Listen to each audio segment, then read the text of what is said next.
Today I'm gonna show you how to actually make your press-ons last for 2 weeks.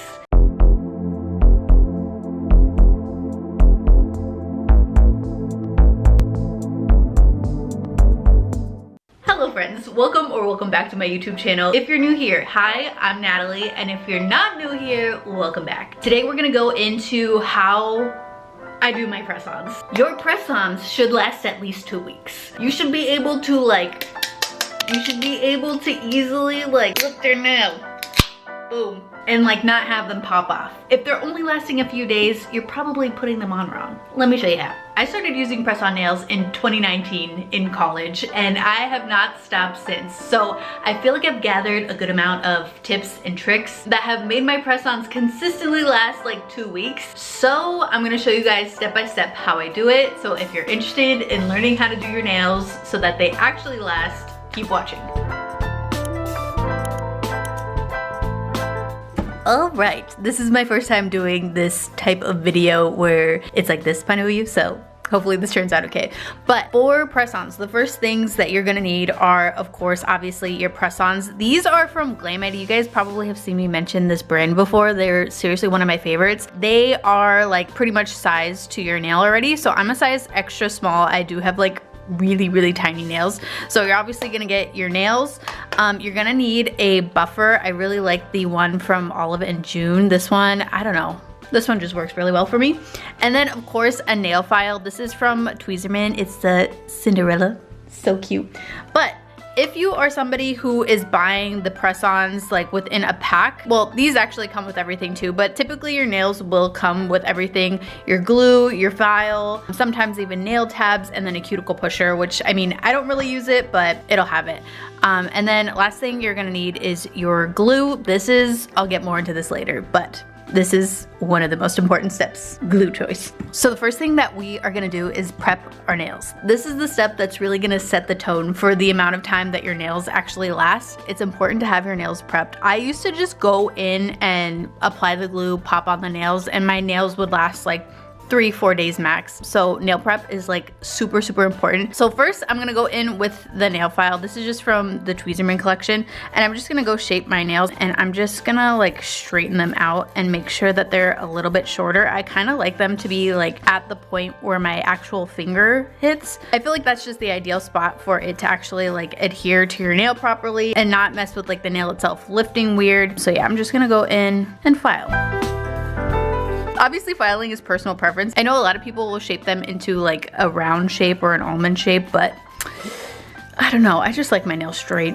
Personal preference. So now that all of my nails are at that fingertip length, I'm gonna go in and actually buff the nail. I used to think that this was such an odd tip for people to use, but when I started doing this and when I kind of learned more about why you have to buff your nails before putting on the actual nail glue, it made so much sense. So your nail itself is pretty straight or flat surface wise, and when you buff and file the nail, it's gonna create little tiny ridges within your nail, and just think of it like Velcro. It's gonna create more texture and more of a dynamic grip for the nail to actually hold on to. Grab your nail file or your nail buff. You could really honestly use either. If you want to go in with just the nail file too, that's completely fine, but I'm just gonna go in and then start to roughly buff. Not roughly. I'm just gonna go in and buff the nail. I think that this step was one of the biggest game changers for me. This and the nail glue with the life of my press-on and how long they were actually lasting. I did not think that this was gonna make a crazy difference until I started trying. But one thing that I would really recommend doing is with your nails, test different things out. It's okay if they don't last a long time while you're in the testing stage, but once you actually test it out and then see what works for you and your nail, it makes it so much easier and so much more of an enjoyable experience. And eventually it'll get to the point where it's just second nature and your nails are lasting 2 weeks all the time, and it's great.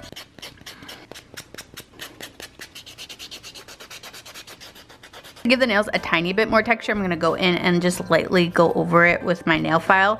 I know that this is a little intimidating, but One thing that I have really come to learn is that when it comes to like doing your nails, whether you're doing press-ons, gels, acrylic, Gel X, like there's always going to be a slight amount of damage to your nails because you are going to have to buff in pretty much every situation if you want them to last a long time.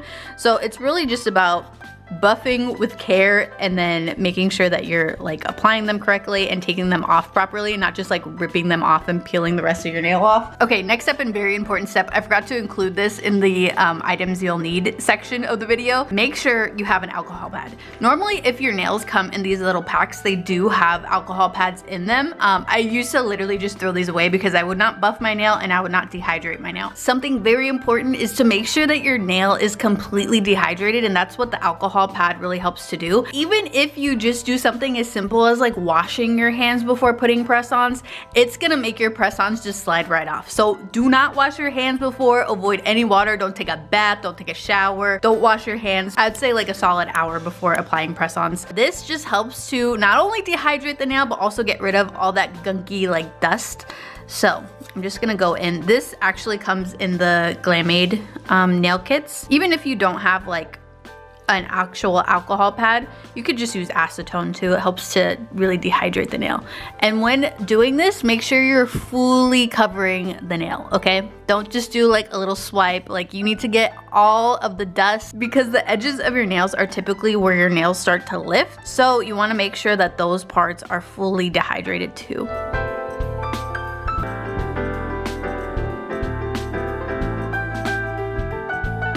Okay, there are my nails. They have been filed, buffed, and wiped with the alcohol pad, so dehydrated. Now it's time for the actual application.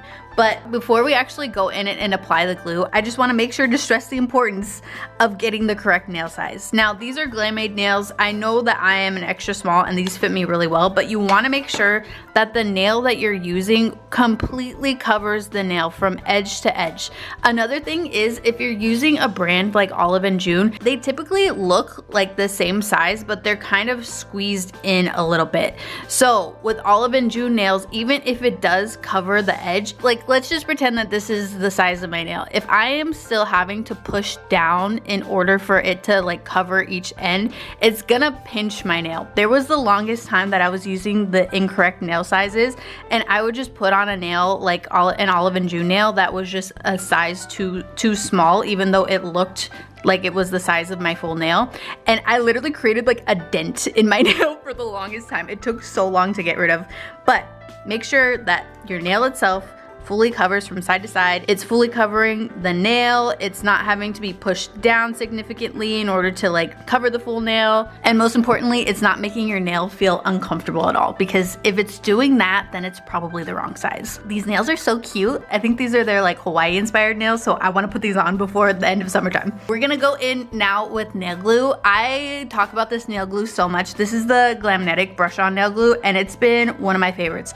One thing I'm gonna say, typically from my experience, this doesn't have to be like law or anything like that, but from my experience, the nail glues, the little thin ones that come in the packs that you get, those are so shitty. First of all, I don't really like the little squeezy ones because I feel like it's not the best application wise, like it's not very precise. And then I also feel like the quality of the glue isn't as good, so it just doesn't last as long. This is a nail glue that I found like really works well. I love this one, and then I also used to love Static Nails, but they're out of business now. Oh, so sad. But this is just like a brush on nail glue, and it works really well. Okay, one thing to know when applying your glue. I prefer doing the double glue method. This is not for everybody, but I feel like it has changed the game with my press-on application, especially when it comes to nails like this that are like kind of clear. So sometimes if you're applying your glue and it's clear, your nail is clear like this, if you don't apply it properly, there's like a little bubble that you can see, and I hate that. I hate it so much. I feel like the double glue method has helped with like the length of my press-on life, and then also with the little bubble situation that can happen in nails like these. Okay, one thing that I really like about the brush glue is that you can apply a nice thin, even layer. With these like squeeze bottle situations, I found myself like doing the little circle method, and in some portions of the nail when doing that, there would be less glue, which would cause more lifting and would cause my press-ons to pop off. So with this, I'm just gonna apply a thin layer of glue to the nail itself. And then from here, I'm gonna go and I'm gonna like lightly plop the glue right here. And then I kind of just like lightly push it back before going straight. And then I just use that same method for the rest of the nail. So now we have one full even layer onto the full nail. Now we need to do the same for the press-on. So this is what a nail artist taught me. She said that she likes to go and do the double glue method because it really helps like grip the glue fully. I know some people in the comments are like, no girl, that's way too much glue, but this really has worked for me. And I feel like, you know, the nail artist says it works for her too. So I'm like, all right, she is a reliable source. What she taught me is you just go in and then she says she likes to swipe the glue down the nail. Ooh, I didn't get enough glue. Let me flip it. So she likes to swipe the glue, and then at the bottom of the nail where there's normally a lot of lifting, she will swipe down so that there's a little bit extra. So I'm just gonna do 2 swipes because I accidentally put it a little too far off to the side. But now there's enough glue at the base of the nail. So when going in and actually putting it on the nail, don't go flat. If you go flat, it's just gonna make the nail glue kind of like weird, especially with the glue placement we have on the press-on. So I'm actually gonna go like this onto the nail. So I'm gonna go in, lightly put it down on the nail, and then slowly bring it up. You know, a bubble or two is gonna happen, that's fine. But I think that the best way to try to avoid them is glue method, the way that you're putting the press-on on, and how much force you're using to push the nail down. In my old videos, you might be able to see like my old TikTok videos, I was like, you need to press down hard for like 30 seconds. And I would just press from the center of the nail. But if you think about it, that's basically like gonna cause a little indent of pressure in the center of the nail. And then once you lift the nail, all the glue that has been moved out from the center of the nail is just gonna cause like this pocket, and so you're gonna be able to see the bubble. This way just works so much better. Time-wise, I honestly don't really time each nail. It kind of just depends on where your glue is at. My glue is kind of a little older right now. I need to get a new one, so it's not as wet. So I feel like I don't need to wait as long. So I don't even know how long I've been waiting, to be honest, but I think that should be fine. And then that is your nail. One thing I also forgot to mention is like when doing this, it helps a lot if you push back your cuticle. I know that they have like those tools where you can push back your cuticle. They're like the little metal things that they use at the nail salon. But if you have the correct size nail, I honestly just use this and then it fits so perfectly like within the cuticle area. So just another like quick tip. Don't push it back like crazy or push it back too hard. Just making sure that it's even so that when you go in, it's a lot easier to apply. So going in with the next nail, so same situation, even layer, but swiping on the nail and then swiping down. Then just go in, go from an angle. That nail is so cute. I want to get like a full set of just this design. It's so cute. Also, I did get a bubble on this one. I waited too long to apply the nail, but it's fine. It's fine. We're good. We're moving on.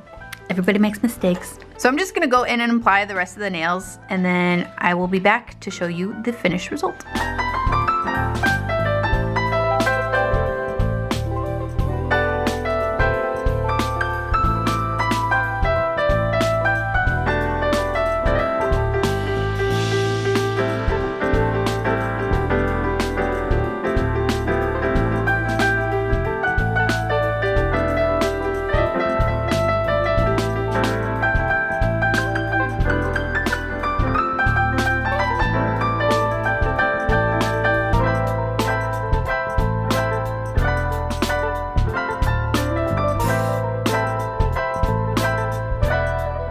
Alright friends, so those are the final nails. That is how I do my press-ons every time to get them consistently lasting 2 weeks. Let me know if you guys have any other questions about press-ons or any other videos that you want to see from me down in the comments. And if you found this video helpful, please like and subscribe. It really helps me out.